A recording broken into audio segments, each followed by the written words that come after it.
क्या ये budget actually Pakistan own budget है where our priorities are for our own reforms, या फिर ये सिर्फ आईएमएफ कंस्ट्रेंट्स को सेटिस्फाई करने के लिए बनाया गया? The bottom line is that neither our politicians nor our institutions have figured out कि हमने एक political stability किस तरह create करनी है. That's just the empirical truth है. Everybody is talking about taxation. Everybody keeps on talking about कि जी हमने ये सब्सिडी दे दी, हमने बिस के ऊपर बात कर ली, हमने ये एक एमनेस्टी स्कीम लिया है, but nobody actually focuses whenever the budget is out on spending कि हमारा वेज बिल कहाँ जा रहा है, हम पेंशन को can we afford this level of pension or do we have to move towards a contributory model? But अगर आप comparison करें between Pakistan, Bangladesh, India and China, तो एक मजे की जो आपको चीज नजर आती है कि in most of these places पहले political stability आई और उसके बाद economic stability I. I'm reading about it in the paper. Everybody is saying कि finally GDP जो है वो stabilize हो गया, हमारी economy stabilize हो गई है. Now we are at a good stage. But the question in its essence is that do you think stabilization is enough?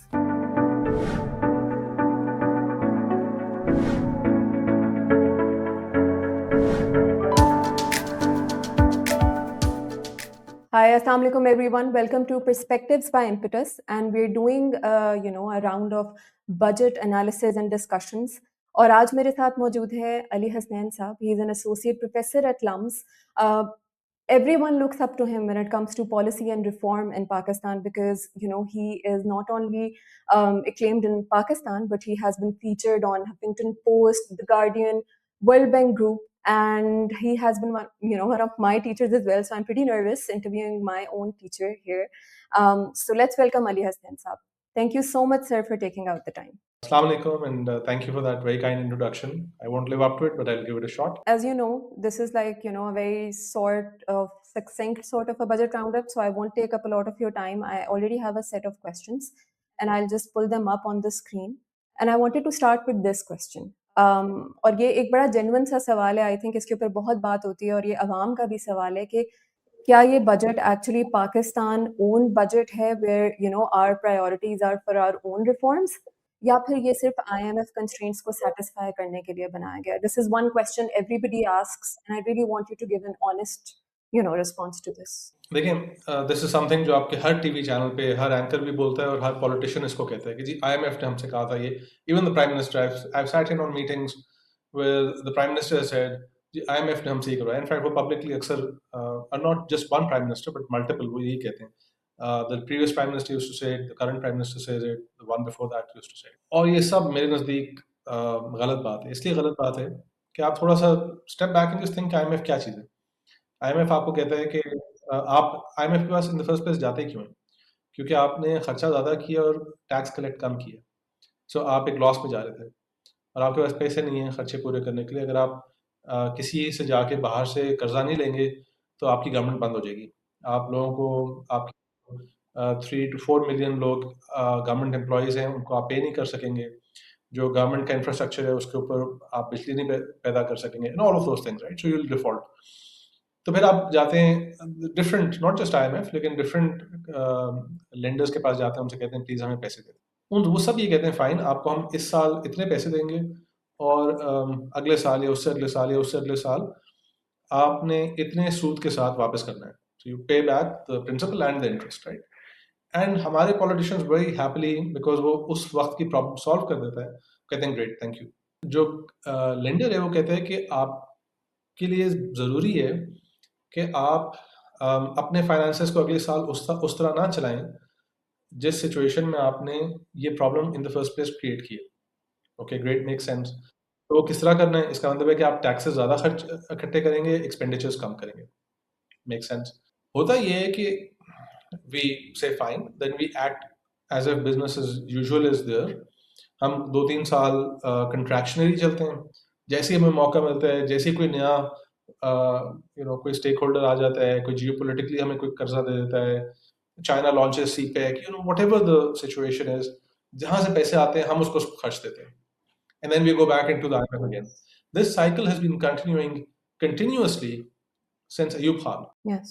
So every single Ayub Khan, Bhutto ने जाके Middle East से कर्जे लिए. Zia was a sort of The IMF was a favorite for Zia's. Benazir, Nawaz Sharif, Musharraf, who said कि हमने कशकोल तोड़ दिए, and then went back to the IMF before the end of his government. Zardari's government, Nawaz Sharif's government, Imran Khan's government, and Shehbaz Sharif's government have all of them gone to the IMF.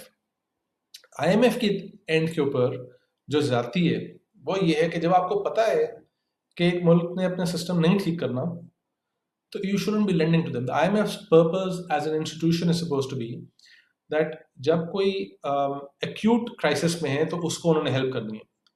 उनका mandate ये नहीं था कभी भी कि वो chronic मसलों के अंदर पड़े. आई एम ग्रेटफुल और थैंकफुल टू द फैक्ट कि जो कुछ भी है, आई डोंट वांट कि पाकिस्तान डिफॉल्ट करे, आई डोंट वांट कि हम सड़कों पे बैठे हों. But on the other hand, Sri Lanka defaulted, other countries have defaulted. Life does, there's a disruption, there's a severe disruption, but then life continues. लेकिन होता ये है कि फिर आपका जो सियासतदान है वो कभी जिम्मेदार नहीं रहता अपनी गलतियों के लिए, right? So that's the thing. But I don't think कि IMF की आप कह लें कि कोई बजट, किसी बजट के लिए हमें ये कहना चाहिए कि वो IMF का बजट है. बजट हमेशा पाकिस्तानी गवर्नमेंट का होता है, और अगर आपको IMF पसंद नहीं है तो आप यू पे देम बैक, और उसके बाद ना जाए ना, उसके लिए भी तो आपको टैक्सेस ज़्यादा करने पड़ेंगे, एक्सपेंडिचर्स कम करने पड़ेंगे, डिसिप्लिन करना पड़ेगा अपने आप को. So in short, the IMF is a way to lose discipline as a government and to push the political equilibrium, to push back the payment for the bad decisions you're taking today. I can name lots of infrastructure that we've created that was a bad deal, right? If you're not never going to collect taxes enough to pay for that expenditure. अगर आपके पास इस तरह के financiers ना हो तो government को taxes ज़्यादा करके करना पड़े, तो आवाम को पूछेगी कि भाई तुम हमसे टैक्स ले रहे हो, ये फजूल की सड़क क्यों बना रहे हो, ये पुल क्यों बना रहे हो, ये एयरपोर्ट क्यों बना रहे हो. खाली हमारे कितने एयरपोर्ट्स हमारे खाली पड़े हैं जिनके ऊपर हमने बिलियंस ऑफ डॉलर्स लगाए हैं, right? That is because these lenders allow us to do this wasteful spending, and then फिर गवर्नमेंट चेंज हो जाती है, बंदा लंदन चला जाता है या दुबई चला जाता है, wherever, and the system continues. So Yes, completely agreed, and this actually leads me to my next question. हम बार-बार ये बात करते हैं कि IMF is pushing us to collect more taxes, but जैसे आपने कहा, that is actually the reality that we have to accept कि हमें इस वक्त अपनी revenue growth चाहिए to actually just fulfill our debt servicing requirements and our expenditures and maybe pensions and salaries के बिल ही हम नहीं वरना पे कर पाएंगे, right? Ji. But IMF is not giving us like a prescription कि this is exactly what you have to do to increase or augment revenue collection. So, in your opinion, sir, the measures that we have introduced in the past and today as well. So, for instance, एक बहुत अच्छी news मिली कि 500 million तक जो companies revenue generate करती हैं उनके ऊपर सुपर टैक्स को खत्म कर रहे हैं. Similarly, we have been hearing about कि हम डिजिटाइजेशन लेके आ रहे हैं FBR में. We have been hearing about all of this for a decade now, but still, if you see on the screen कि हमारी पाकिस्तान की tax to GDP ratio अभी भी बहुत कम है. So the measures that we have introduced maybe in the past and even today, do you think they're sufficient and they're enough to actually give us long-term sustainable increase in revenue collection? What are your thoughts about that? Right. So we are speaking 3 hours after the budget has been released. Yes. तो ना ये हुकूमत के साथ fair होगा कि मैं बहुत ज़्यादा कोई हतमी राय दे दूँ, ना मेरे साथ फेयर होगा कि मुझे आप don't put me on the spot because I'm still अभी मेरी कंप्यूटर के ऊपर चारों तरफ इस विंडो के जो है वो दूसरा काम खुला हुआ है. So first of all, let's talk about what's happened in the past. Obviously, जिस मुल्क का टैक्स टू GDP रेशो 9% है और टोटल रेवेन्यू कलेक्शन जो बाकी आपके होते हैं नॉन टैक्स रेवेन्यूज, उसको मिला के आपके 11% पहुंचते हैं. दूसरा आपने अभी दिखाया है कंपैरिजन, तो ऑब्वियसली उसका टैक्स नेट ठीक नहीं है, उसके टैक्स स्टेप्स ठीक नहीं है, टैक्स पॉलिसीज ठीक नहीं, कोई इसमें कोई रॉकेट साइंस नहीं है. इस दफा के बजट की अगर आप बात करें तो इन्होंने कुछ टैक्स ब्रेक्स दिए हैं. We are in a situation where we require stability. हमने बहुत ज्यादा कर्जा अपने ऊपर चढ़ा लिया, and that debt is not too high relative to our GDP, but it's very high in terms of interest payments with respect to our government revenue. So let me explain that a little bit. Debt to GDP का मतलब है कि हमारा total कर्जा कितना है जो हमने अगले कई सालों में देना है versus हमारे एक साल की पैदावार या GDP. As a country. So मेरी जो इनकम है वो भी जीडीपी का हिस्सा है, आपकी इनकम भी जीडीपी का हिस्सा है। मैंने जो टैक्स पे करना है वो मेरी इनकम का एक हिस्सा है। आपने जो टैक्स पे करना है वो आपकी इनकम का एक हिस्सा है। कर्जा मैंने और आपने नहीं देना होता, गवर्नमेंट ने देना होता है। सो बिल्कुल, और गवर्नमेंट ने सारा कर्जा आज नहीं देना, इस साल का जो आपका बिल है वो पे करना है, राइट? सो उसका मेजर होता है interest payments as a percentage of government revenue, right? बिल्कुल। आपके इस साल का कितना रेवेन्यू है, उसमें से इंटरेस्ट पेमेंट्स का कितना हिस्सा है।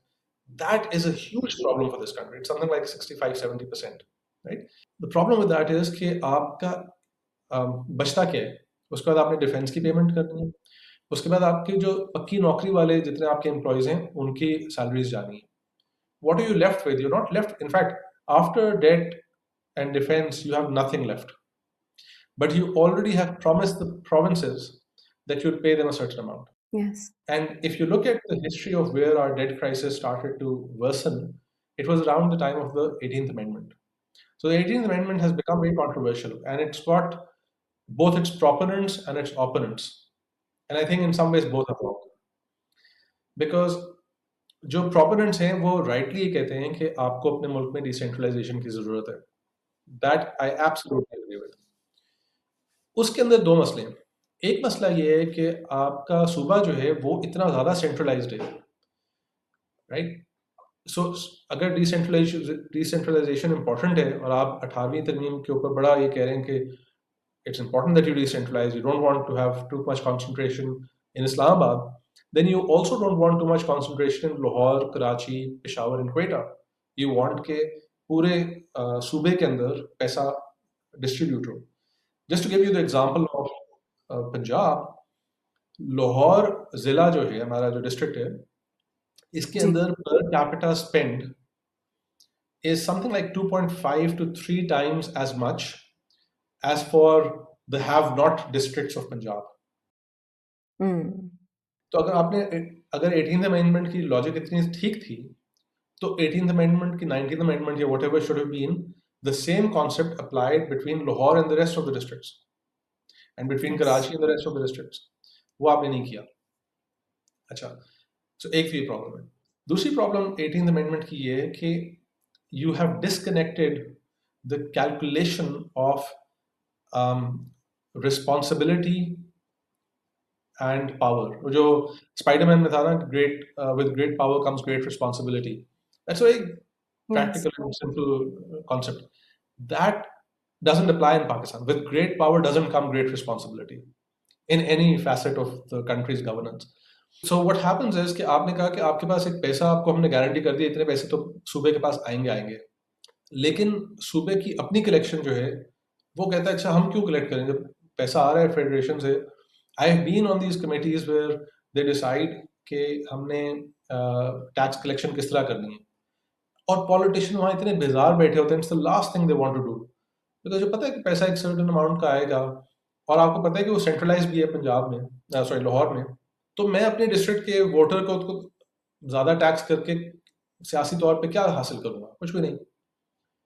और जो पैसा कलेक्ट हो रहा है, जब आप वो एक गल्फ स्ट्रीम के ऊपर लगा सकते हैं, जो आपके मुल्क में, जो आपके सूबे के अंदर सैकड़ों लोग लिटरली भूखे हैं और पॉवर्टी इंक्रीज हो रही है आपके सूबे के अंदर, और आप गल्फ स्ट्रीम एग्जेक्टिव जेट में फिर रहे हैं, तो इसका मतलब है कि Lahore also doesn't have that interest in, and by Lahore I mean the chief minister doesn't have the interest to fix this problem.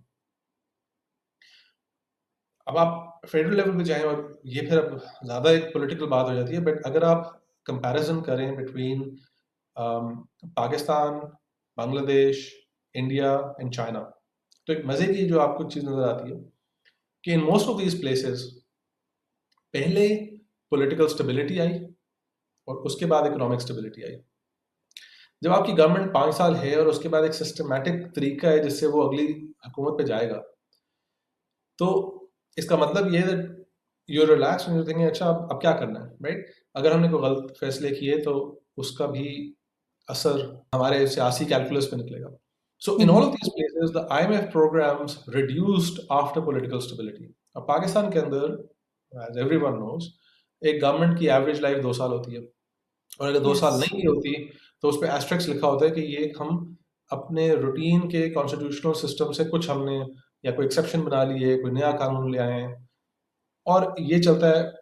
जो डिक्टेटरशिप्स हैं वो चलती हैं तकरीबन 10 साल। वो 10 साल इसलिए चलती है बिकॉज उनकी पावर एक इंस्टीट्यूशन से, और हिस्टोरिकली उसमें ये होता है कि इवेंचुअली जो इंस्टीट्यूशन खुद ही तंग आ जाती है। तो ये why did Musharraf have to resign और Ayub so on, because that was the ज़ियाद, तो चलो didn't have to resign.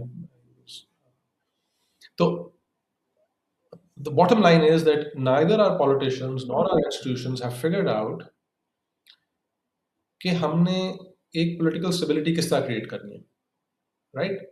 That's just the bottom, ये empirical truth है कि governments नहीं last करती। And then of course ये जो जितनी बाकी बातें हैं जो taxation की अच्छे असूल और good governance के हैं, अगर एक आपके लीडर को पता है कि पिछला लीडर या जेल में बैठेगा या लंदन में बैठेगा, so then you're not really worried as much about fixing the country. That continues. So you're saying that even if centralization is the solution, which you're not saying clearly कि मतलब सिर्फ यही solution है, there are so many things that the government has to do, but there is no will So I to did not actually say go about it. centralization. I do not think that centralization is at all the solution. Okay. I don't think that. I think कि एक मुनासिब division है हमारे पास। देखें, मैं unlike many people in my social spheres, I am not a critic of defense spending. I think that defense spending is an important thing, and we have to spend. It's a problem for us, but we don't have no choice but to keep defense spending at the level that we have. I have problems with defense otherwise, but not with the level of spend that we have. Okay? I think, in short, I think tanks or rockets or fighter planes की एक मेरे नज़दीक obvious requirement है। जी। So which means कि आपने federal government को पैसे देने हैं। आपको कभी भी IMF प्रोग्राम कभी आज तक किसी मुल्क में प्रोविंस पे नहीं किया। So you have to have money going to the center. आपके जो स्टेट बैंक है, आपकी मिंट है, आपका आपकी नेशनल इंस्टीट्यूट्स ऑफ हेल्थ हैं, जो आपकी कोऑर्डिनेशन बॉडीज हैं, जो फॉर एग्जांपल अगर इंडस वाटर जो है वो ऊपर से नीचे तक आएगा तो किसी ने तो उसको कोऑर्डिनेट करके देना आपको।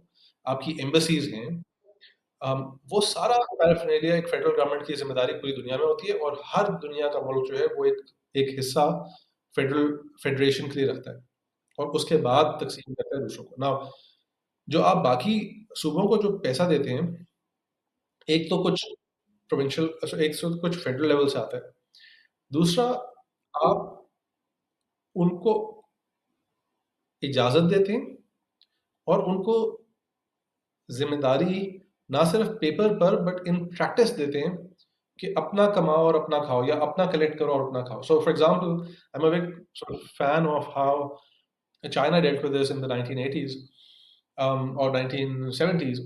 उनके ये हाल थे एग्जैक्टली जो हमारे। वो बैंकरप्ट थे और उनके पास फेडरल गवर्नमेंट के पास कोई पैसा नहीं था। तो उन्होंने कहा अच्छा देखो, हम और पैसा नहीं तुम्हें देंगे, जो पैसा कलेक्ट हो रहा है वो हम अपने पास रखेंगे। तुमने क्या करना है कि तुम्हें इजाज़त है तहसील लेवल की, उनकी जो उसको क्या कहते हैं, म्यूनिसिपैलिटी शायद कहते हैं, उनकी जो छोटी टेरिटरी का चंक है, लाइक सिटीज एंड विलेजेस, उस लेवल पे उनको कहा कि तुम अपने टैक्सेस खुद कलेक्ट करो, अपने टोल्स ले सकते हो, तुम्हें इजाज़त है, खुद करो, हमें ना शेयर करो वो हिस्सा। सो देयर इज जैसे हमारा एफबीआर है, तो उनका जो है एक फेडरल लेवल पे वो अलग है, लेकिन उसके अलावा आपको इजाज़त है, जिस तरह आपके लोकल टोल्स वगैरह होते हैं, खुद कलेक्ट करो और खुद डिसाइड करो कि किधर लगाना है। सो उससे जो मजे की चीज चाइना में दैट वाज कि आपके रीजन्स जो हैं वो आपस में बिजनेसेस को अट्रैक्ट करने के लिए compete करना शुरू हुए। और बिजनेसेस कहाँ अट्रैक्ट होंगे, जहां आपने एनवायरनमेंट अच्छी बनाई हुई है। उससे आपने एक माइक्रो लेवल के ऊपर बेहतरी उनके मुल्क में आना शुरू हुई कि people started making common sense decisions then, right? तो आपके पास ये होता है, आप जाते हैं किसी रैंडम डिस्ट्रिक्ट में, किसी स्कूल में जाएँ तो टीचर नहीं बैठा हुआ, किसी क्लिनिक में जाएँ तो डॉक्टर नहीं है, कचहरी जाएँ तो असिस्टेंट कमिश्नर साहब जो हैं वो 10 बजे आए थे और 11 बजे उठ गए थे अपनी सीट से, दैट्स इट। और उस बेचारे को भी जो है वो बड़े known many some of them very good people, वो उनको जी चीफ मिनिस्टर का ऑर्डर आया है कि आपने जाके रमज़ान मार्केट के ऊपर जो है वो खड़े हो जाना है। या आपने जो है वो एक मुहिम चलानी है कि जो एक ये बेचारे होते हैं रेडियां लेकर उनको क्लियर आउट करना है। अब वो उनका सारा दिन जो है वो एक this guy who has the power of being a prime minister of the tehsil effectively, उसके बाद आपने बहुत ज्यादा उसको आप इस काम पे लगा देते हैं। वो या तो वो पावर हंग्री हो जाता है, या वो इंटरेस्ट लूज कर देता है, या वो करप्ट हो जाता है, या वो लेजी हो जाता है। बिकॉज गुड गवर्नेंस रिक्वायर्स कि आप किसी के ऊपर जो भी ओवरसाइट है उसको बड़ा क्लियर करें और उसको मोटिवेट करें। So you want to align the outcome of the ruler to the outcome of the people close to him, right? ताकि so anyway, so China did that very successfully. Then at a later stage of development, जब उनकी थोड़ी तरक्की हुई, वो एक level up कर चुके थे, उसके बाद उन्होंने वापस सेंट्रलाइजेशन फिर इंक्रीज की। बट चाइना मॉडल, पाकिस्तान में हर बंदे को शौक है चाइना मॉडल सरकार के अंदर कहने का। And not a single person is read about, well, no, I don't want to say single person. There must be like 5 people who have, and I don't want to. But the vast majority of people who claim कि China model बहुत अच्छा है haven't studied one book on it, right? So China model क्या है, या जाके हम book ना पढ़े, जाके किसी चाइनीज एम्बेसी वाले से पूछ लें कि चाइना मॉडल क्या था 1980s में, तुम्हारे क्या हालात थे। जाके फिर थोड़ा सा चाइना के अंदर पूछे उनसे, आखिर उन्होंने इतनी तरक्की की है, कुछ सीखने को तो होगा हमारे लिए। बट वो हम we by the China model we just mean power hunger, power grab. Yes, no, I completely agree with you. And also the fact कि हम कुछ jargons को बस commonly बोलने लग जाते हैं, for instance IMF budget and similarly centralized, मतलब हमारे कुछ ऐसे typical words हैं जो हर कोई बस बोलता है और हम सब वो बोलने लगते हैं. Thank you so much for clarifying that. Sure. And this takes me to my next question, which is up, and you can take a pause and read through this. मैं इसको थोड़ा सा explain कर देती हूँ. The intention behind the question is कि a lot of times we have heard, आपने भी सुना होगा, बातें लोग कहते हैं कि हम subsidies बहुत देते हैं. हमने एक टेक्सटाइल प्रोटेक्टेड इंडस्ट्री बनाया है कि जब हम सब्सिडीज को एक्चुअली स्टडी करें तो हमें नजर आता है कि एक्चुअली पावर सेक्टर को बहुत ज्यादा सब्सिडी जा रही है, like the bulk of Yep. It, right? Similarly if you look into the data you see के एसओईज का जो एक लॉस गवर्नमेंट बेयर करता है, that's also sort of that, मतलब वो हमारे एक फेडरल बिल में से ही कट रहा है, right? So that's also sort of like a subsidy substitution हम कह लें कि मतलब this is the government is bearing the brunt of it, right? Yep. Contrary, we see that there are programs, for instance, BISP है जिसकी बहुत तारीफें, it's internationally acknowledged. There is, एक सेहत कार्ड का एक केपी में शुरू हुआ, अब पंजाब में बहुत से ऐसे programs शुरू हो रहे हैं खवातीन के लिए especially. So, do you think that the government should focus more on subsidies when it comes to budget, or maybe start shifting the focus towards such programs, or maybe think about like a measure के इन सबको equally consider किया जाए? What do you think is like the good way or optimal way to go about it? All right. So Anam इसमें बहुत कई 4-5 बड़े issues हैं जो one by one let's try to take them on. Ji, First of all, let's talk for about sure. the state-owned enterprises. अगर Pakistan steel mills loss में है, तो either you need to have a clear accounting of the value you're getting from keeping the lights on, and that is not Yes. case में 20,000 लोग employ हुए हैं। and I'd like to actually touch upon that first. तो देखें, पाकिस्तान में job creation जो है ना, वो हम कहते हैं अच्छा फलानी इंडस्ट्री को इतने पैसे दे दो, फलानी इंडस्ट्री को इतने पैसे दे दो, ये सरकारी नौकरी पे लगा हुआ है, इसको रहने दो। पाकिस्तान में जी। इस वक्त we have about 250 million people. About something like 110, 120 million people are of working age, जो कि 18 से 60 साल की उम्र के हैं। हमने सबसे पहले तो आधी, मतलब यूर रेयर एक्सेप्शन, आधी अवाम जो है ना, हमारी औरतें जो है वो तो काम से हमने निकाली है, वो बेचारी इनफॉर्मल काम करती हैं, उनको इस तरह के वो नहीं मिलते, बेनिफिट्स नहीं मिलते। लेकिन हमने अपनी औरतों को ना एक माशरे के अंदर से बिल्कुल वैनिश किया हुआ है, और ये बात मुझे हिट की when I went to Nepal and China and Sri Lanka. I often travel to across South Asia. ये गरीब मुल्क हैं, हमारे जैसे मुल्क हैं, इनके गरीब गाँवों के अंदर, और ये हम तो अपने आप को बड़ा मुसलमान परहेज़गार किस्म का समझते हैं, लैंड ऑफ द प्योर है ना हम। ये लोग शराबें पीते हैं, और रात को शराब की दुकान के सामने फुटपाथ के ऊपर अंधेरे, एक आधी लाइट जिस तरह हमारी होती है रात को फुटपाथ पे चली हुई, उस तरह की होती है।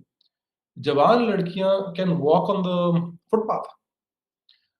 Oh wow! जवान बच्चियाँ जो हैं वो दुकानों पे बैठी होती हैं, दुकानदार होती हैं। जवान बच्चियाँ जो हैं वो मोटर बाइक चला रही हैं। I was struck by this कि एक मैं रूरल नेपाल में कोई पढ़ाई नहीं है वहाँ, इनकम लेवल्स नहीं है, सब कुछ है। नेपाल में एक गाँव के थ्रू हम गुज़रे थे और गाँव के चौराहा पे एक smart young woman was standing wearing a pressed uniform, और जब वो हाथ खड़ा करती थी ना तो सारी गाड़ियाँ रुक जाती थी। That's amazing. So if you just coming back to the numbers, female labor force participation in Pakistan is among the worst in the world. Yes. And this is not by virtue of our Islam. आखिर मुसलमान मुल्क कितने हैं दुनिया में? हम अपने आप को मुसलमान कहते हैं, हम गोरे से हमने मुकाबला नहीं करना, हमने हिंदू से मुकाबला नहीं करना, हमने फलाने से करना। आप अगर ये सोचना चाहते हैं सोच लें, मुसलमान से तो कर लें ना। तो मुसलमान दूसरे ममालिक जो हैं उसमें औरतें काम करती हैं, हमारी नहीं करती, इसको तो जवाब दें। तो ये हमारे पास, ये हमारी कुछ सोशल मतलब दिमाग की खराबी है कि एक I am conservative person in my thinking, मजहब की रिस्पेक्ट, पर्दा, आप कह लें पैंट पर्दा दोनों के लिए, अपने आप निगाहें नीची करें, ऑल ऑफ दैट, वो सब चीज़ें अपनी जगह हैं, राइट? एंड जी। इस पे कोई वजह नहीं है कि आप औरतों को काम करने से सोशली घोट के रखें। सो 110 मिलियन 120 मिलियन लोग आपके जो है वो वर्कफोर्स के हैं। पहले तो आपने सीधा-सीधा जो है ना वो 40 मिलियन को घर बैठाया हुआ है। उसके बाद आपके पास इतनी ग्रोथ नहीं है कि अगला जो है वो जाके नौकरी करे, और आपके पास सॉल्यूशन क्या है कि इनको वोकेशनल ट्रेनिंग दे दो। गवर्नमेंट का vocational training program affect something like 2 million 3 million. Government का जो आप जाके ऑटो इंडस्ट्री को आप कहते हैं कि जी बड़ी जॉब्स क्रिएट हो रही हैं, 20,000 40,000 कहते हैं लाख है उनके पास जॉब डायरेक्टली, जो भी हिसाब हुँ। करते हैं बड़ा उस तरह का अपने आप को बड़ा वो दिखा के, ज़्यादा बढ़ा के, जी। उनके अपने नंबर्स हैं जिसके ऊपर गवर्नमेंट भी उनको वो कर रही होती है, एक्सेप्ट कर रही होती है। और उन्होंने जी। फिर जाके एंड वो कहते हैं अच्छा, क्योंकि इट्स नॉट जस्ट कि होंडा ने किसको एम्प्लॉय किया हुआ है, होंडा की फैक्ट्री तक आने वाला जो बस ड्राइवर है वो भी वो काउंट करते हैं कि हमारी वजह से एम्प्लॉयड है, जो उनके बाहर ठेले पे बैठा है वो भी एम्प्लॉयड है, जो उनके सप्लाई चेन का है वो तो चलो ठीक है मान लिया। So it's it's quite small industry, और उसके ऊपर हम हमारे या। Something like half of our subsidy protections go to the auto industry. I don't have that exact number, but there's a large chunk of money that goes there. जी। The only way for us to fix this is to hmm, get hmm. to a better growth model. वरना हमारे पास अभी जो बच्चे बेरोजगार हैं वो बढ़ते रहेंगे, and this will peak ji. somewhere. Already ये पिछले 10 साल से पहले ये बात रिकॉग्नाइज थी, ये पॉलिसी रिपोर्ट्स के अंदर 10 साल पहले थी, you need to be growing at 5-6% at that time. Now you need to be growing at 8% or something if you want to employ people. हुँ, वही हुँ। हुआ कि हमने उतना ग्रोथ नहीं की, अब लोग बेचारे बेरोजगार बैठे हुए हैं, एक बड़ा चंक जो सोसाइटी का है वो बेरोजगार बैठा हुआ है। So state-owned enterprises, the vast majority of them need to be shuttered with prejudice. हुँ। उसके बाद आपने बात की पावर सब्सिडीज की, ठीक है? जी। आपके घर में अगर कनेक्शन है ना बिजली की, तो आप ये अपने आप को कंपेयर करें जिसके घर में बिजली की कनेक्शन नहीं है, सबसे पहली बात। उसके बावजूद बहुत लोग ऐसे हैं जो हैंड टू माउथ हैं, जो जिनके पास बिजली की कनेक्शन है वो हैंड टू माउथ है, फाइन। आप उसके बाद आपको subsidies should then be directed specifically to those who need them. मुझे मुझे शायद सब्सिडी की ज़रूरत ना हो, लेकिन हमने पूरी इंडस्ट्री के मुकाबले में हमने सब्सिडाइज़ किया हुआ है कंज़्यूमर को। और ये भी बहुत छोटी चीज़ है। तीसरी चीज़ ये है, ये लोग बड़ा शोर मचाते हैं कि जी अगर सोलर आपने लगा लिया तो आप सब्सिडाइज़ हो रहे हैं दूसरे से, ठीक है। तो जो बिजली चोर बैठे हुए हैं कंसिस्टेंटली, राइट? आपका पेस्को है, हेस्को है, जो पेशावर डिस्ट्रीब्यूशन कंपनी है, हैदराबाद डिस्ट्रीब्यूशन कंपनी है, क्वेटा डिस्ट्रीब्यूशन कंपनी है, एंड देयर आर 2 और 3 अदर्स जो कि इतना ज़्यादा लॉस क्रिएट कर रहे हैं। तो इसका मतलब है कि मैं उनको सब्सिडाइज़ क्यों कर रहा हूँ? तो जो डेवोल्यूशन की हम बात कर रहे थे, वो डिस्को के लेवल पे भी होनी चाहिए, और ना सिर्फ डिस्को के लेवल पर हो, डिस्को के फीडर लेवल पर होनी चाहिए। यानी इन अदर वर्ड्स, अगर मेरा फीडर जो है उससे आप बिल कलेक्शन अच्छी कर रहे हैं, तो वो दूसरे को सब्सिडाइज़ नहीं करना चाहिए। और अगर आपने सब्सिडाइज करना है तो आप उनको डायरेक्ट बेस्प के तौर पे दें। आप कहते हैं बहुत गरीब लोग हैं, उनको बिजली जा रही है, उनसे हम कलेक्ट नहीं कर सकते, ठीक है, आप उनको बेस्प पे पे करें। लेकिन जब आप अपने मुल्क में नॉर्मलाइज कर देते हैं कि कानून की खिलाफ वर्जी हो कि ठीक है, तो आप अपने साथ जाति का, अपने मुल्क के साथ जाति करें। आप उसको कहें ठीक है, तुम मोहताज हो, तुम्हें ज़रूरत है, अम, अ, हम तुम्हें इतने पैसे दे रहे हैं ताकि तुम्हारे बिजली की मिनिमम नीड्स पूरी हो जाए। ऑलरेडी हमारे पास लाइफलाइन सब्सिडी होती है, जो पहले कितने 100 यूनिट होते हैं, वो सस्ते होते हैं, ताकि एक पंखा घर में चल जाए। That is fine, I have nothing wrong with that. वो मेरे ऊपर अप्लाई नहीं होनी चाहिए। मुझे वो पहले 100 यूनिट फ्री फ्री मुफ्त सस्ते मिलने चाहिए, वो अप्लाई सबके ऊपर, बट एनीवे। लेकिन बिजली चोर को तो मैंने सब्सिडाइज नहीं करना। वो क्यों मैं सब्सिडाइज कर रहा हूँ? मैं लाहौर के अंदर जानता हूँ, लाइक लिटरली मेरे घर के पास लोग बिजली चोरी कर रहे हैं, मैं उसका बिल क्यों अदा कर रहा हूँ? वो नहीं होना चाहिए। So so subsidies yes need to be reduced. Now best की आपने बात की, that's very interesting. So I was just reading this today, हम कहते हैं जी बेस्ट प्रोग्राम बहुत अच्छा है और आपने बढ़ा दिया। अव्वल तो बेस्ट का अच्छा या बुरा होना जो है ना, उसकी एम्पिरिकल डेटा इतनी नहीं है जितना उस पर शोर मचता है। और उसकी अनफॉर्चुनेटली वजह ये है कि पाकिस्तान के इकोनॉमी के हर कोने में ना एक लैक ऑफ एनालिसिस है। हम लोग ऐसा माशरा बनाया हुआ है कि जो थोड़ा सा पढ़ा लिखा है, जो थोड़ा वेल टू डू क्राउड है ना, वो अपने आप को पाकिस्तान से दूर करना चाहता है। उसमें आधे लोग आपके बैचमेट्स होंगे, मेरे बैचमेट्स हैं, आधे लोग बाहर चले जाते हैं। जो रह जाते हैं वो डीएचए के बबल में बैठे होते हैं, वो गुलबर्ग के बबल में बैठे होते हैं, मॉडल टाउन के अच्छे इलाकों के बबल्स में बैठे होते हैं, कैफेज के अंदर। हमारी एजुकेशन सिस्टम के अंदर हम उर्दू नहीं पढ़ाते। House your Urdu? I don't know about you, but मेरी उर्दू बहुत अच्छी नहीं है। ठीक है, मुनासिब है, बट अच्छी नहीं है। मेरे बच्चों की मुझसे खराब है। um, क्यों खराब है? हमारी गवर्नमेंट के साइन बोर्ड जो हैं वो अंग्रेजी में क्यों, उर्दू में क्यों नहीं है? हमारे जो गवर्नमेंट जॉब्स हैं या जो हमारे गवर्नमेंट के जो जितने डॉक्यूमेंट्स आते हैं वो उर्दू में क्यों नहीं है? तो हमने एक अपने आप को एक उसमें रखा हुआ है। मुल्क के साथ हमारा बड़ा वियर्ड सा रिश्ता है, राइट? नाउ आपको you need to think about, you need to have a class of people who are thinking about this country, right? आप ये बताएं कितने लोग, क्योंकि गवर्नमेंट एम्प्लॉय नहीं करती पाकिस्तान पाकिस्तान एक्सपर्ट्स को एज सच, वो एम्प्लॉय करते हैं पाकिस्तान एक्सपर्ट जो उनके चुने हुए होते हैं, वो कोई क्रेडिबल चुने हुए लोग नहीं है। तो अगर आपने पाकिस्तान पे काम करना है तो आप कहाँ करेंगे? आप गवर्नमेंट की रिपोर्ट्स उठाएं, उसके अंदर इतनी खराबियां होती हैं। सो the national leaders are making decisions on things like this, on things like subsidies, without good data. So this, okay, मैंने आज एक स्टडी की, it was, मुझे रोना आया उसको देख के, because it was really basic stuff. All I was doing was, मैंने कहा अच्छा हमने बेस पे allocation बढ़ा दी है, fine, let's just let's just look at the trend with social spending also. And what I found was कि देखें, आपके पास एक स्टैटिक चीज़ है, आपका जो डेट की सर्विसिंग है वो स्टैटिक है, सरकारी नौकर जो है वो स्टैटिक है, डिफेंस जो है वो स्टैटिक है। ये आप सारे खर्चे पहले तो बेस्ट कहाँ से बढ़ रहा है? बेस्ट बढ़ रहा है एजुकेशन पे कम स्पेंड करके, बेस्ट बढ़ रहा है हेल्थ पे कम स्पेंड करके, बेस्ट बढ़ रहा है आप पुलिस स्टेशनों को रेवेन्यू वो रिसोर्सेज नहीं दे रहे। आपने देखे जो सड़कों पे बेचारे पुलिस वाले खड़े होते हैं कि जी हमें लिफ्ट दे दें, वहां से हमने अपनी नौकरी पे जाना है, और वो लिफ्ट लेने खड़े होते हैं, रिंग रोड पर पूरे दो मोटरवे के ऊपर खड़े होते हैं। क्यों खड़े होते हैं? मतलब आपने एक इदारा चला रहे हैं, उसको एक इज्जत के साथ उसको अच्छी सैलरी दें, उसके रिसोर्सेज दें। इनकी कई दफ़ा गाड़ियों में, इनकी पुलिस की गाड़ियों में कई दफ़ा पेट्रोल नहीं होता, इनकी बंदूकों में गोलियां नहीं होती। Like there are examples of encounter हो गया था, पुलिस वाले की बंदूक में एक गोली थी क्योंकि राशन नहीं थी, वो भी कोई चलेगी कोई नहीं चलेगी। सो ये बात कौन जज करके सवाल उठाएगा कि हम पुलिस पर कैपिटा पे डिक्लाइन में क्यों हैं, राइट?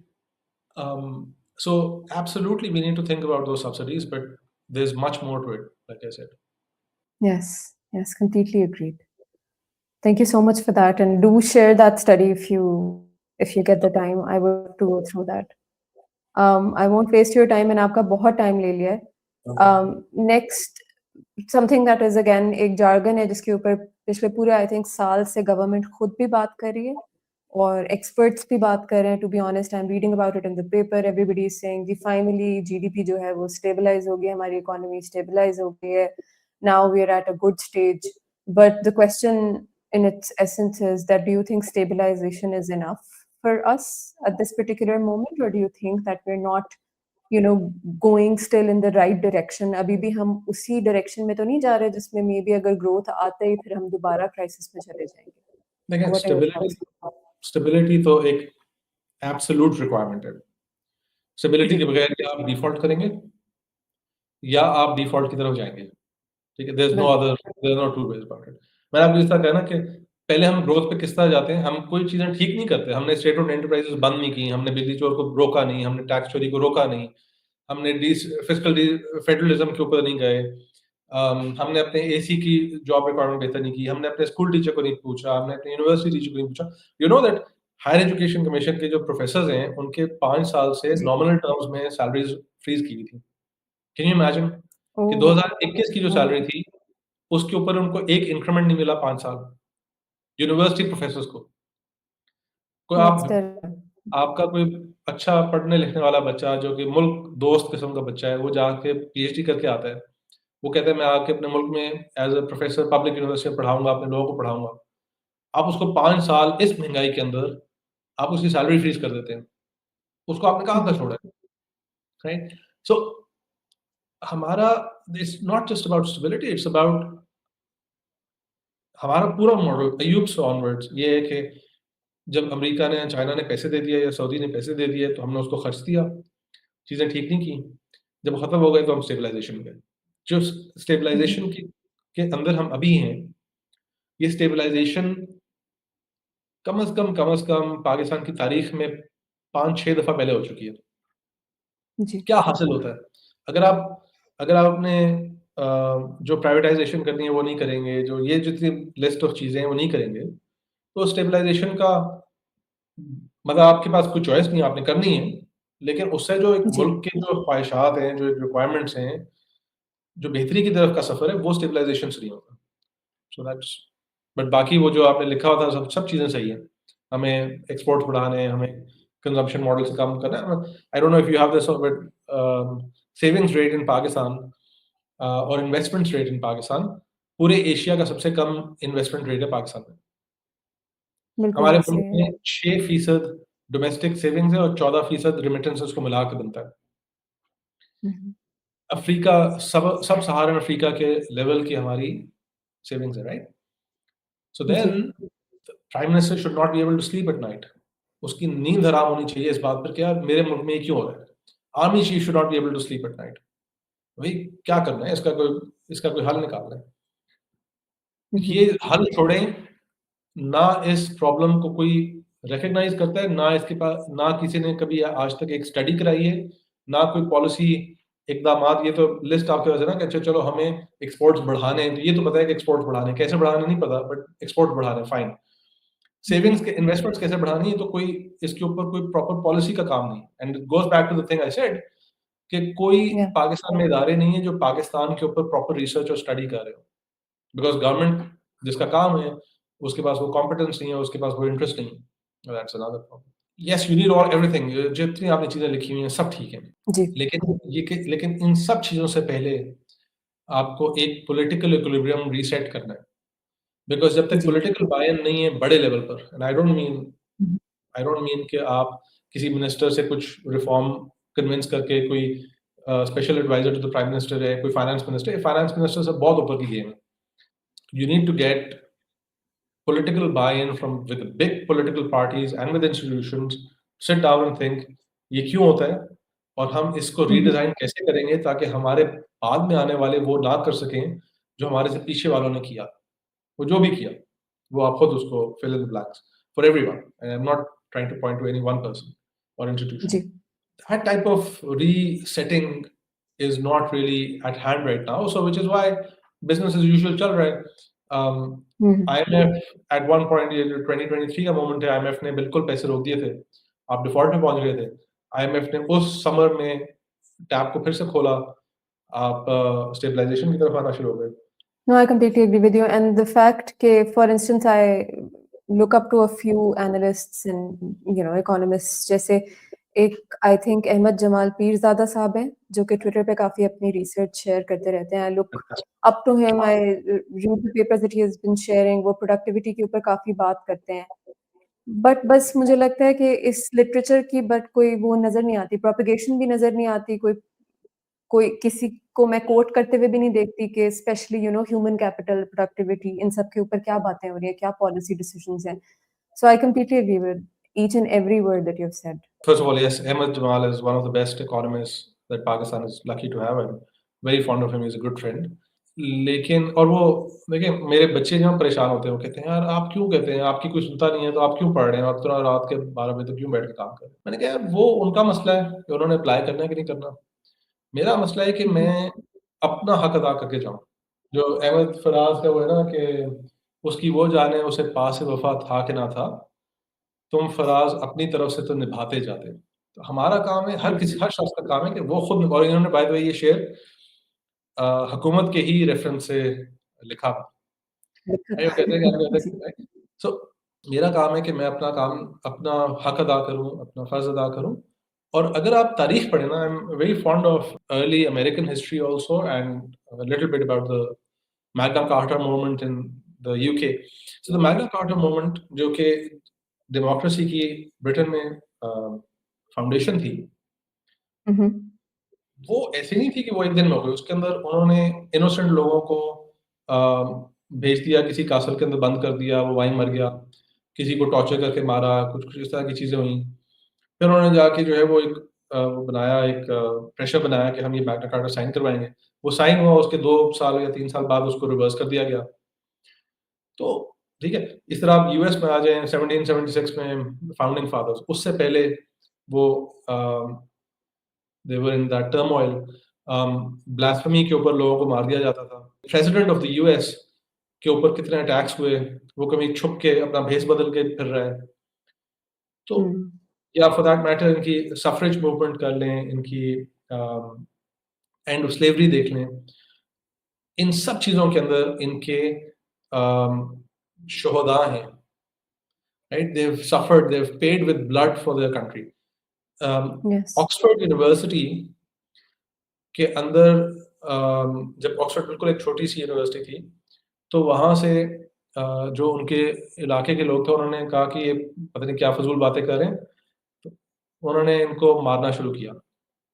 ऑक्सफोर्ड यूनिवर्सिटी का जो सेंट्रल, जो हाई स्ट्रीट के ऊपर चर्च है, उसके अंदर जी। अगर आप देखते हैं, तो ज़मीन के ऊपर हर टाइल के नीचे नाम लिखा हुआ है कि जो अ, उनके जो शहीद हैं, जिन्होंने उस यूनिवर्सिटी को बनाया और उस मुल्क को बनाया। वहाँ से जब पिट के लोग, प्रोफ़ेसर्स कुछ भागे रात के अंदर, लिटरली लेट नाइट जी। में वहाँ से ट्रांज़िशन किया। उन्होंने कहा, अच्छा यहाँ से तो हमें पीछे पड़े हुए हैं, तो लंदन की दूसरी तरफ चले जाओ। और वहाँ गए और एक छोटी-सी जगह पे उन्होंने एक यूनिवर्सिटी की बुनियाद रखी, and that place was called Cambridge. Hmm, hmm. Um, US के अंदर जब यूएस की पूरी पॉपुलेशन फैसलाबाद जितनी थी, तो जी। All but one Ivy League was established, oh right? Wow! So I mean there were small teaching colleges at that time. लेकिन तो ये नहीं फ़िक्र करनी चाहिए। अभी जैसा अल्लाह उनको लंबी ज़िंदगी दे, सैयद बाबर अली की अभी पिछले दिनों 100th वो थी, बर्थडे की सेलिब्रेशन थी। यस, यस, माशाल्लाह। हुँ, हुँ। बाबा साहब अब कहते हैं कि यार इस मुल्क का कुछ नहीं होना, मैं अपना पैसा एन्जॉय कर लेता हूँ, right? So I am not, मैंने अपने अंदर ना वो, I have turned the corner. पहले मैं भी परेशान होता था, मैं परेशान नहीं होता। जिसने नहीं सुनना, जिसने हक मारना है वो मारे। मेरा काम है कि मैं अपना, बिल्कुल ऐसा। वो जो अहमद इसका कर रहा है, अहमद जमाल जो कर रहा है, वो बिल्कुल ठीक कर रहा है। लिखें रिपोर्ट्स, बताएँ कि क्या मसला है, बाकी नहीं करना ना करो। And that's part of the, बिल्कुल आई ऐसा मीन है। Political change is a much longer thing. Yes. So No, really appreciate that. Really appreciate what you said as well. I hope people get inspired by this. And this is actually the crux of the whole budget ये जो मैं आपसे next सवाल करना चाह रही थी. Everybody is talking about taxation. Everybody keeps on talking about कि जी हमने ये subsidy दे दी, हमने BIS के ऊपर बात कर ली, हमने ये एक एमनेस्टी स्कीम लिया है, but nobody actually focuses whenever the budget is out on spending कि हमारा वेज बिल कहाँ जा रहा है, हम पेंशन को can we afford this level of pension और do we have to move towards a contributory model when it comes to procurement, हम प्रोक्योरमेंट पे किस तरह अंधाधुंध पैसे खर्च करें विदाउट थिंकिंग कि we can leverage the scale that we have. सिर्फ डेट सर्विसिंग की बात जैसे आपने की कि हम डेट सर्विसिंग का देख लें कि एक ओवरऑल रेवेन्यू का वो कितना चंक लेता है, that's also significant, but even apart from that sir I feel के और भी बहुत सारे एवेन्यूज हैं in expenditure and spending that needs a lot of attention. Any thoughts on this that you think that the budget should need to prioritize even now, Yeah, even after the budget has been presented? right. So देखिए इसमें bottom line ये है कि जो मैंने आपको पहले बात की कि the power and responsibility for resource collection and expenditure has to be aligned. Pension Yes. Bill क्या करता है कि वो उस अलाइनमेंट को खराब कर देता है, the current form of pensions। क्यों? कि आपने इस साल किसी को भर्ती किया, आपने उसकी सैलरी दी और आपने अपने अकाउंट्स के अंदर लिखा कि बस ये बंदा हमने इतना खर्चा किया। इस बंदे की आज की सर्विस का असर जो होना है आप उसके एंड ऑफ करियर पेमेंट्स के ऊपर, वो जी, आपने आज नहीं पे किया, वो आप कह रहे हैं अच्छा कल की जनरेशन देखेंगी। बिल्कुल। मैंने उनको कहा ना आप आके फलानी जगह आप आके पढ़ाना शुरू करें या whatever it is that you want to do, आप ये करें और फिर मेरे बच्चे देखेंगे कि पेंशन आपकी क्या बनती है इस साल की मेहनत के लिए। तो ये कोई हुँ, मुनासिब चीज़ नहीं है।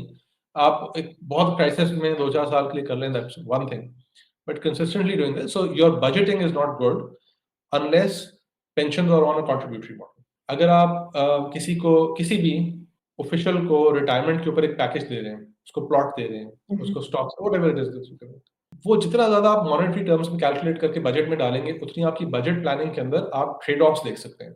जब आप आधे इकोनॉमी को रन करेंगे ऑफ बजट, आप कहेंगे जी हाँ जी, हम उनको पेमेंट करेंगे, इनके लिए पेमेंट के लिए हम एक हाउसिंग सोसाइटी बनाएँगे। अच्छा, आपको चारों तरफ डीएचए से स्टार्ट करें for the military, which is, मैं इसके बड़ा खिलाफ हूँ, तो नाराज़ होते हैं, बट मुझे ये मसला नहीं है कि आप फौजी को अच्छी पेंशन, अच्छी रिटायरमेंट दें, I have no problem with that. लेकिन उनको पेमेंट करें आप स्टॉक्स में, ताकि वो हुँ, इन्वेस्ट हो पैसा, उसका भी फ़ायदा है, वो एंड में वो पैसा ग्रो करेगा और वो पैसा आज कहीं मुल्क की इकोनॉमी में लगेगा। आप हुँ, कहेंगे अच्छा फलानी जगह पे जहाँ पानी भी नहीं है हम वहाँ डीएचए बना देंगे, उसको प्लॉट देंगे, वो बेचारा खुद जो है उसको बेच के वो अपना पूरा कर रहा होता है। इसके ऊपर कौन सवाल कर सकता है, right? So but in general you need to think about fixing the mode of your pension program, और वो यस, अभी आई डोंट थिंक कितना इंटरेस्ट है, बट मैं एक और बात आपको ज़रूर ये कहूँगा कि जब आप सोचते हैं ना अच्छा ये होना चाहिए, वो होना चाहिए, तो मुल्क इस तरह तरक्की नहीं करते कि हमने एक हुँ, लिस्ट बनाई और सब चीज़ें ठीक कर दी। बिल्कुल, चाइना में आज तक करप्शन है, इंडिया के अंदर आज तक जो है वो गलत चीज़ों को सब्सिडाइज़ कर रहे हैं। पूरी दुनिया में तरक्की का अमल जो है वो ग्रेजुअल फिक्सेस से होता है। So it's fine for me कि आप इस ये पूरा पैकेज हमने आज बात की है, इसमें कुछ जी, चीज़ें बिल्कुल, ठीक करना शुरू कर दें and then let let things happen at a slower at a gradual pace. आप आज जाएँ राइट, इंडिया में, मैंने I have had the fortune of travelling to India twice by foot, once as a student um, Musharraf के दौर में और एक दफ़ा 2011 में स्टूडेंट्स को लेके, आई वाज़ अ प्रोफेसर, फिर आप भी यहाँ पढ़ती थी। तो हुँ, हुँ, व्हेन यू क्रॉस ओवर, तो एक दो जी, चीज़ें सर एग्रीकल्चर में उनकी फार्म्स बड़े अच्छे लगते हैं, थोड़ा बेहतर लगता है हमारे से। But all the way from Lahore to Delhi 19-20 maximum कोई भी चीज़ें हमसे बेहतर थी। Even though their GDP per capita is now twice ours. 19-20 कुछ चीज़ें, फॉर एग्ज़ाम्पल उन्होंने मेट्रो उस ज़माने में बना रहे थे, बड़ी शानदार मेट्रो अपने पैसों से बनाई, उधार पे नहीं बनाई, right? But by and large वो हमारे जैसा मुल्क है अभी भी। इट्स नॉट लाइक उनकी कुछ चीज़ें, लाइक उनका education system is extremely good, वो हमसे बहुत बेहतर है उस चीज़ में। उनकी लोकल गवर्नमेंट्स कहीं हमसे बेहतर हैं, उनकी political, there are lots of things that are good about that country. लेकिन अगर आप स्टेप बैक करते हैं, यार काफ़ी हद तक चीज़ें हैं। सो माय पॉइंट इज़ हुँ, कि हुँ, डेवलपमेंट का सफ़र एक दिन में नहीं कटता, जी, हमने जर्नी में बिल्कुल, जाना है। And hmm, so we need to think about that a little bit, let's say gradually and carefully, and be a yes, little bit less pessimistic also. ठीक है, अगर आप 10% भी कर लेंगे ना, I will take it, like next 2 years में आप 10% फिक्सेस कर लें, I'll be the happiest guy in Pakistan. And sir, my last question. I've taken up a lot of your time, and I was saying it's just going to be a 25-minute talk, but it's taken 52 minutes because it's very interesting. And you've already talked about this question. आपने investment की already बात कर ली कि किस तरह माहौल को conducive बनाया. You also gave an example of China, जहाँ पे micro level पे changes आए because of certain incentives. But again, जैसे आपने बात की कि development ऐसे नहीं होता कि एकदम से everything starts changing and it's just like overnight. Let's not talk about investment. Let's not talk about pensions. एक चीज की बात नहीं करते. If I ask you now that overnight change नहीं भी कर रहे, what do you think the government is prioritizing or needs to prioritize to actually start this journey? ये जो development का सफर है जो आप कह रहे हैं, then what would that be as your last thoughts about this budget for this podcast? इस बजट का तो नहीं है ये जो मैं बात करूँगा इस बजट का कोई ताल्लुक नहीं। इस बजट मैं पर्सनली बजट को नहीं समझता कि बजट से कुछ बहुत ज़्यादा आप हासिल कर सकते हैं थ्रू ऑन बिल्कुल लाइक 5% माइनर चीज़ें आप ट्वीक कर। मेरे नज़दीक एक कॉन्स्टिट्यूशनल एंड पॉलिटिकल रिफॉर्म की ज़रूरत है where the country is powerful sit and figure out, have a very honest appraisal of where we've gone wrong and come up with a different architecture for how to run this country, right? So और वो journey interesting इसलिए होगी because देखें एक fact है कि military बहुत powerful है पोलिटिकली, ठीक है, उनकी एक से है गवर्नमेंट में, वो उनमें से जो ज़्यादा ब्लंट है वो उसको क्लेम करते हैं, जो नहीं ब्लंट वो उसको छुपाते हैं, बट दिस इज रियलिटी। अब तो हमने उसको कोडिफाई कर दिया, ऐसा उसी का ऐसा है। हमारा मसला ये है कि उनके पास वीटो पावर है, but the military as a whole is a quarter of 1% of Pakistan's population. So उनके पास एब्सोल्यूट वीटो है, वो जिधर अपनी फ्लैशलाइट करेंगे वहां उनके पास पावर है, लेकिन उनके पास वो फ्लड लाइट्स नहीं है जिससे पूरी चीज इल्यूमिनेट हो। So there has to be this agreement कि हमने एक जॉइंट मॉडल बनाना है जिससे हम, चाहे आप सबऑर्डिनेट लेवल के ऊपर, वो चाइना मॉडल अगर ये है ना सबऑर्डिनेट मॉडल, लेकिन but you have to have a system where the at least 10% of the country, 20% of the country has that ownership and is given the institutional cover where we know कि ये rules इस तरह हैं और इस तरह चलेंगे, ताकि हम मुल्क को ग्रो करें। मुल्क तो सबका है ना। मैं बहुत जिस चीज़ पे परेशान होता हूँ ये कि हमारा जो हम 1990 में पाकिस्तान की economy was, so India's economy was 5.5 times as large as Pakistan's economy in 1990. Today it's 11 times larger. कई सालों में उनकी ईयर टू ईयर ग्रोथ जो है वो पाकिस्तान के जीडीपी से ज्यादा होती है, और एक साल में नहीं, ये इस तरह के 15, 16, 20 साल हैं। अगर आप पाकिस्तान की मिलिट्री ऑब्जेक्टिव्स को कंसिडर करें, that is to remain, to protect ourselves and to protect also not just ourselves but also our access to water, जिसको वो उन्होंने पब्लिकली डिक्लेयर कर दिया कि वो हमारा पानी छीनना चाहते हैं। Your ability to create that space depends in a large part. I'm a structured realist in terms of international relations, so that means that it means that at the end of the day, the stake that you carry has to be a credible defense of your territory. तो अगर आप कल को उनका 100th हो गए, then you can kiss your water goodbye, right? Then so my point is कि ये हम सब के हक में है कि हम इस पॉलिटिकल सर्टेनिटी को किसी ना किसी तरह क्रिएट करें। अब वो अगेन ये मुल्कों के अंदर जब होता है तो आपकी रिलेटिव पावर एक बहुत बड़ी चीज होती है, वो एक लंबी बहस है, but and the same is true for how we run politics. आपका अगर सियासतदान जो है उसके पास कंपटीशन नहीं है, अगर आपका सियासतदान जो है वो कह लें वो उसने चले जाना है लंदन या दुबई, उसके प्लॉट्स वहाँ हैं, उसके घर वहाँ हैं, उसके बिजनेस वहाँ हैं, तो how are you going to fix the place?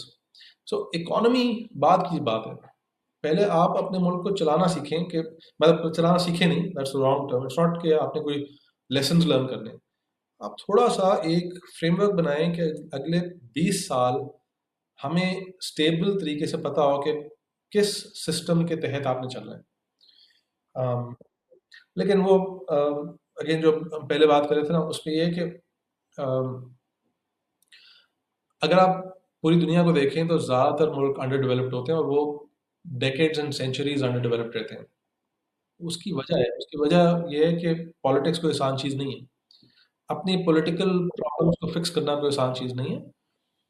So I am not worried कि मेरी ज़िंदगी में पाकिस्तान ने ठीक होने के लिए, अल्लाह करे हो जाए। क्योंकि मैं एक शख्स हूँ, 250 मिलियन है ना, तो मेरा काम है कि मैं अपना I just push and then let the rest B.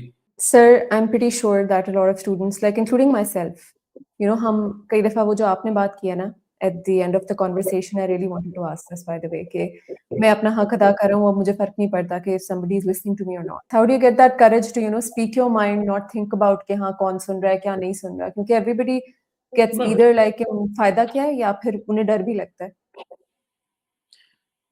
डर ऑफ कोर्स लगना चाहिए, बिल्कुल लगना चाहिए। मेरे बच्चे हैं एंड मैं ये बातें करना कोई इतना वो नहीं है। And I am thinking right now कि अच्छा मैं आपसे कहूँगा कि अच्छा ये फलानी चीज़ एडिट कर लेना, देख लेना थोड़ा-सा।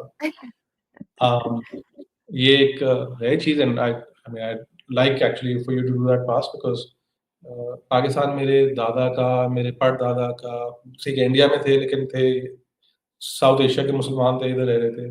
हम मेरे नाना जो हैं वो पाकिस्तान गवर्नमेंट के लिए उन्होंने काम किया। मेरे ताया एयरफोर्स में फाइटर पायलट थे, शहीद हुए। मेरे नाना की कितनी फैमिली में लोगों की शहादतें हुई पार्टीशन पर। तो मुझे ज़िंदगी में मीनिंग नहीं मिलती अगर मैं पाकिस्तान के बारे में नहीं सोचता हूँ, हुँ। Right? So I don't know, this is just I don't know how else to think like अगर मुझे कोई चीज़ गलत लग रही है तो मैं अगर नहीं बोलूँगा तो ठीक है। एंड मैं ये नहीं कह रहा कि मैं हर जगह बोलता हूँ, मैं भी ज़ाहिर है आई थिंक। लेकिन और इसमें एक ये भी चीज़ है कि आई एम ऑल्सो मैं जितना बैठा हूँ ना, चाहे वो इदारे हों, चाहे वो सियासतदान हों, मुझे उनके अंदर कहीं न कहीं जो एक होता है ना, आप ड्राइंग रूम में बैठ के कहते हैं यार ये सब खराब है, ये सब ऐसे हैं, ये सब वैसे हैं। ऐसे नहीं होता। इन सब का भी मुल्क है। वो ठीक है, उनके मफादात होते हैं, उनकी अपनी कंसिडरेशन होती है। मतलब ये एक आप ज़िम्मेदारी समझ लें या जो भी आई don't no. I haven't thought too much about it. This is and like I said, like you should do a pass and you should censor some of the things that I've said for sure. Um, because it's also about ensuring that you don't go out like वो जो होता है ना match strike की आपने वो थोड़ी सी जली और बंद हो गई। Like that's not how to illuminate society. Agreed, illuminating agreed. Society चाहे मैं 4 बंदों को बैठ के फुटपाथ पे बता रहा हूँ, चाहे मैं कोई एक लेक्चर करके कर रहा हूँ, चाहे मैं किसी प्राइम मिनिस्टर के ऑफिस में कर रहा हूँ, चाहे मैं एनडीओ के अंदर कर रहा हूँ, वो तो आपने देखना होगा, जज करना है। बट मेरी जो ज़िंदगी की कह लें ऑब्जेक्टिव है इंशाल्लाह, अल्लाह करे कि मैं कामयाब हूँ, वो ये कि मैं जितना मेरे पास टाइम है उसके अंदर मैं एक मैक्सिमम इल्यूमिनेशन करके जाऊँ। बिल्कुल। उसका मतलब ये नहीं कि मैं एक दिन में बर्नआउट कर जाऊँ, कि मुझे जी। अंदर कर दिया काम। Hey, thank you so much for your time. I won't take more of your time. I'll just end the recording and thank you so, so, so much for taking out the time at this hour. It Really, was really fun. grateful. Thank you for at this hour recording it. I appreciate that. You're more than welcome. Take care, sir. Allah Hafiz.